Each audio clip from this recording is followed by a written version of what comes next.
大家好，我是超子。吃了几十年螺蛳粉，原来这样做最好吃。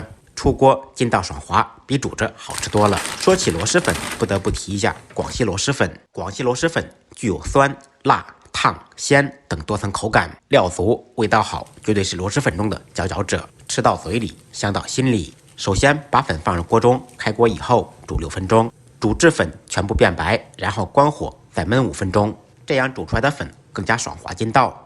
利用这个时间准备一点配菜，洋葱切成细丝，青椒清洗干净，去籽去瓣，用刀轻轻的拍匀，同样切成细丝。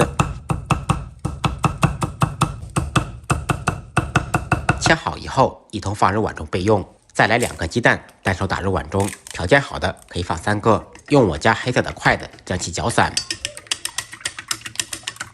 煮好的粉捞出来，再冲下凉水，防止粘连在一起，控干水分备用。当然，无论螺蛳粉怎么做，萝卜干、酸笋、木耳、腐竹还有灵魂料包不能少。起锅，锅烧空气，烧至冒烟以后，放入少许油，先用油热面锅的全身。油热以后，放入打好的蛋液，开中火把鸡蛋炒熟、炒散。放入准备好的洋葱丝、青椒丝，把洋葱、青椒炒出香味。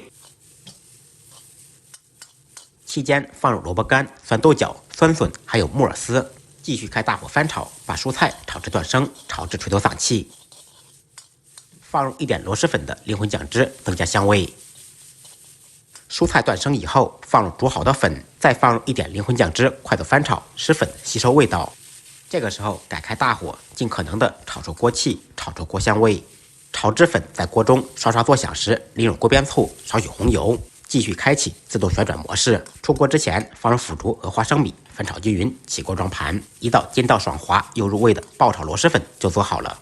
螺蛳粉这样做真的太香了，学废的同学点完赞，赶紧做给您心爱的人吃吧。再忙再累，记得按时吃饭，多喝热水。下期视频见，拜拜。